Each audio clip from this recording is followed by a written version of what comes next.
hope you're well and having the most incredible day as always. Welcome back to my channel. I hope you guys are doing well. In today's video, we're going to be going through all of the books I read throughout May. Now, I'm not going to lie to you guys, I read 8 books in May and that is not my best. I feel like 8 books, to some people that might seem like absolutely loads, and to some people it might seem like hardly anything. For me, 8 books is my like bare minimum. That is the minimum amount of books I want to read in a month, and I hit that, which I'm somewhat pleased about, but I feel like I definitely could have read more, but because I was going on holiday in May and I had so much to do, it sort of took over my life a little bit, so I didn't have a lot of time to read. But the books I did read,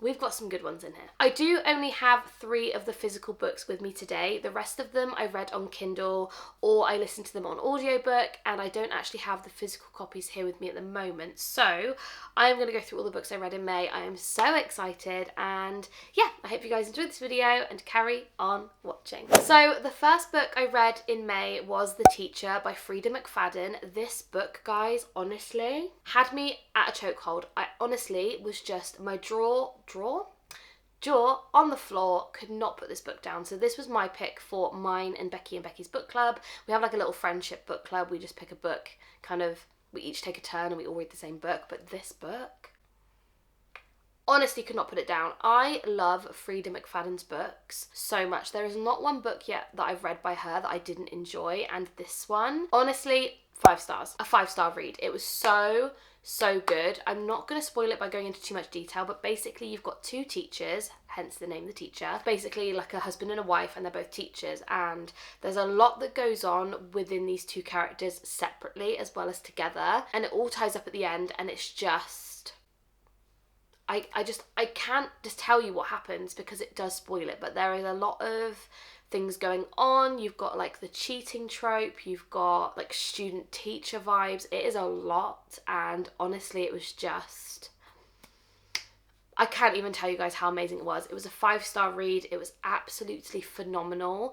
And if you love a good thriller and you love a good like mystery where it all just ties up in a neat bow at the end, this book is for you. It was just so incredibly good. And annoyingly, because of like the style of book it is, I don't really want to tell you much more because it will spoil it, if you know what I mean. But just go into it blind. It was absolutely incredible, and as I said, my jaw was just on the floor for the whole book. I just could not put it down, and all the plot twists and the connections of characters was just mind-blowing. It was so good. The next book I picked up was Done and Dusted by Lila Sage. Now this book was my first kind of cowboy romance style book, and I absolutely ate this book up. Again, this was a 5-star read. It was so good. So this one, you've got Brooke and you've got Emmy. They are childhood friends to lovers, best friend sister kind of vibe, and essentially Emmy is a horse rider racer kind of gal, but she has an accident which she then kind of gets really scared to go back on the horse and compete again. She's like incredibly well known, she's just phenomenal at what she does, but she just cannot bring herself to get back on the horse. And this is where Brooke comes in, and he says to Emmy, look, I will teach you from the bottom, and we'll go and we'll like basically teach you how to ride a horse again from basics.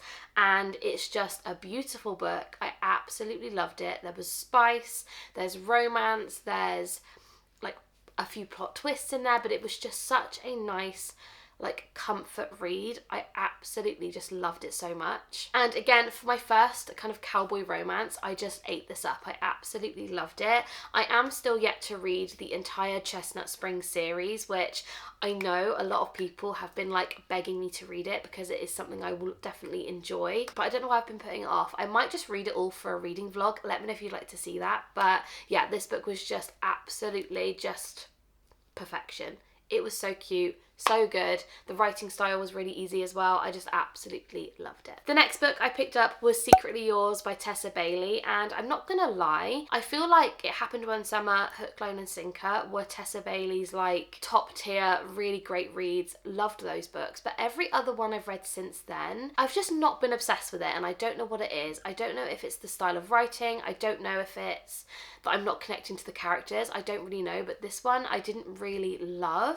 I gave it a 3-star. It wasn't that I didn't like it. I just feel like I would never read it again, and it's not really that memorable either, if you know what I mean. But this one, you have Hallie and you have Julian. Now essentially they went to school together, but he doesn't remember her, but she remembers him because she had like a massive crush on him at school. Then they kind of meet because Hallie is a gardener and Julian is he works in like the wine industry. He like owns a vineyard and things like that, and she basically does up his garden, and she knows that it's him, but he doesn't recognize her. And then she decides to leave him these kind of like love notes. It's all a bit bizarre. I liked the kind of like premise of the story. I thought the kind of base of it was great, but I personally didn't connect to the characters. I don't find myself thinking about this book. I feel like now, because of the amount of books I do read, I feel like a 5-star read for me is a kind of a book I will always remember, and a book that I just can't stop thinking about. But this one, I feel like I will forget about it after this video. It is going to be gone from my brain.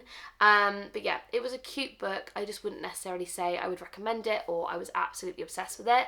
But yeah, it was a 3-star read. It was okay. You can kind of tell what's going to happen throughout the book. It's a very obvious ending. I think that's why I didn't really like it so much, because I have been reading a lot of Freida McFadden. I'm expecting like plot twists and these big kind of like reveals happening, but like it just didn't have any of those things. So I didn't find myself like itching to want to read it, if you know what I mean. But yeah, it was a 3-star read. It was cute. Would I recommend it? Probably not. The next book I picked up in May was actually for a book collaboration video. I am not going to say any more because it is coming out at the end of June and I'm so excited for you guys to see it. But the book I picked up next was Finley Donovan is Killing It. And this book, guys, honestly, I am still thinking about this book. I am obsessed with this book. It was so good. If you like Freida McFadden, but you like that kind of style, this is perfect. I loved the writing style. I loved just the whole premise of the story. I just could not put this book down and I was obsessed with it. It's a 5-star book for me. I am definitely going to be continuing with the series because it was a page turner. I could not put it down. But essentially with this one, I'm not going to go into too much detail because I do want you guys to see the video, but you basically have Finley Donovan and I really don't want to tell you. I'm not going to tell you. It was a 5-star. Keep an eye out for the video, but it was just so good. Incredible. The next book I picked up, again, was by Tessa Bailey, and that is Unfortunately Yours, which I also listened to on audiobook. This one goes off from the first one, so this is like a interconnected standalone, but you can kind of... They are connected a little bit, but I feel like it doesn't really matter if you read it in another order, but it probably will spoil a few things from book 1. But this one is about August and Natalie. August makes wine and Natalie is... I don't actually remember what Natalie does. I feel like... No, I can't remember. I'm not gonna lie, I have no idea what she does. But August's wine is not good. It is awful. And Natalie basically needs help to get some money from her like trust fund situation. It's all a bit strange, but it's a marriage of convenience, fake dating situation. You can kind of see where it's going to go from that alone. It's a very obvious ending, I shan't lie to you, but I don't know if I love the whole marriage of convenience thing because, I don't know, I feel like in a dark romance it works really well, but in like a normal romance book, it's just a bit, I don't know, it's not my favourite. I gave this one a 3-star as well, so the same as the first one. I liked it. Is it memorable? Absolutely not. I'm only remembering the characters' names because I wrote them down. If I didn't, I would have absolutely no idea what they were called, but it was just basically the same as book 1. There are a few issues going on. It's a very obvious outcome. It just wasn't my fave, so I gave that one a 3-star as well. Would I recommend it? Probably not gonna lie. The next book I picked up in May is another book which is going to be featured in a reading vlog, so I'm not going to go into too much detail now, but I picked up Archer's Voice. Oh, I am not emotionally ready to even talk to you about this book. I absolutely loved it. 5 stars. 100% a 5-star read. So this is about Archer and Bree, and Bree basically goes to this really random little town. She needs to escape for a little bit, and I won't say why, it's a big spoiler, but she escapes her current house situation for a little bit, just to get away, and she takes her dog Phoebe, who in my opinion is definitely like a cute little white dog. that's kind of what I'm envisioning. But she goes to this little town and she bumps into this guy called Archer. Now Archer doesn't speak, he has no way of communicating in terms of his vocals. He does sign language and he writes on paper, and that is kind of where, like, how he can communicate. But this story was just absolutely phenomenal. I just fell in love with this book. The characters were just incredible. I just can't even talk to you about it anymore because it was just so beautiful. It was a beautiful story. The ending had my mouth like fully open. I was on the floor because of something that happens at the end, and then I was just, yeah, I was shocked, but it was so good. Beautiful story. I loved pretty much every character apart from a couple which you will definitely know if you've read it, but it was just so good. It was so good, and I want to reread it. I loved it so much, I actually have ordered the annotated version by the author, so I will be rereading it. But yeah, it was just so incredible. But I'm not going to go into too much detail.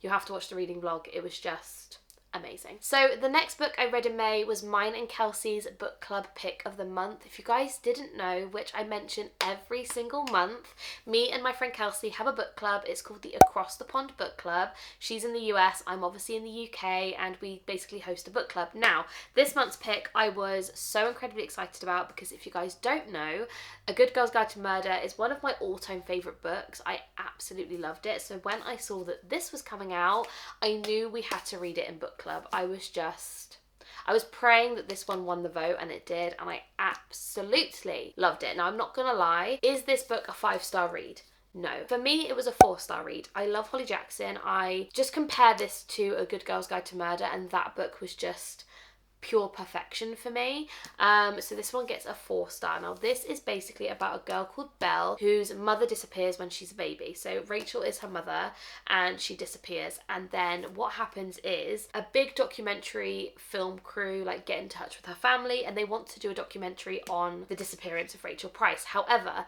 you can tell by the name, it kind of gives it away. This is called The Reappearance of Rachel Price. So Rachel comes back in the picture. Honestly, this book span me around. I was just in such a whirlwind. I could not decide what I thought was going to happen because what actually happened at the end was not what I thought was going to happen at all. And it was just so good. I really, really enjoyed it. I actually read this one on holiday and I read a lot of it by like actually reading it, but then I did do a little bit of an audiobook as well, and the audiobook was really, really good, and I just found myself just binging this book and I really, really enjoyed it. If you love a good kind of mystery style book, it was really good. I will say it was quite long, and it did sort of feel a little bit long, but actually I think when finishing it, every single bit that was in this story was necessary. The only thing about this, and I do agree with a lot of people, everybody hates Belle, not in the book but like in real life. I've seen every review of this. I've seen people just don't like Belle. They think she's very annoying, and I will admit she has got moments where she is very immature and very annoying, but also I didn't hate her that much to hate the book. Do you know what I mean? Like, this was still a 4-star read for me, and I did really enjoy it. I love the cover. I have 2 copies of this. I have the sprayed edition signed copy, and then I have this version which I took on holiday with me because I just knew it was going to get wet from the pool, it was going to get smushed. I didn't want to take a signed edition abroad, so I bought this one from the works for £7.50, and I'm glad I did. I'm still going to buy the paperback when it comes out because I need to have all her books in paperback, but yeah, I did like it. Again, it was a 4-star read for me. I thought it was very, very good.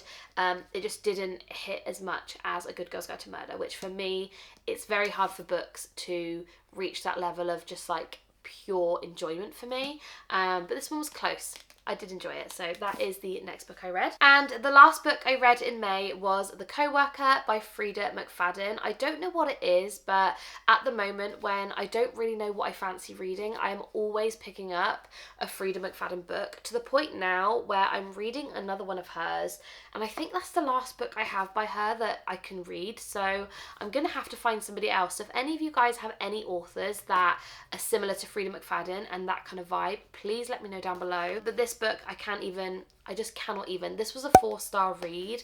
I really, really enjoyed it. It wasn't my favourite Frida book, I'm not gonna lie, but I was just shocked. So this one is about 2 women. So what is the main girl's name? I can't even remember. Natalie. So you have Natalie and you have Dawn. I don't know how much of this to tell you without kind of spoiling it, but you basically have emails from Dawn to her friend Mia, and then you have also got the like point of view of Natalie as well. I just really don't know how much to tell you without spoiling it, but something happens to one of the characters and the other character is like getting complete blame for what's going on, and I just didn't expect the ending. Again, I kind of guessed a little bit of it, but I didn't kind of guess the connection of the characters, if that makes sense. It was so good. Again, a 4-star read.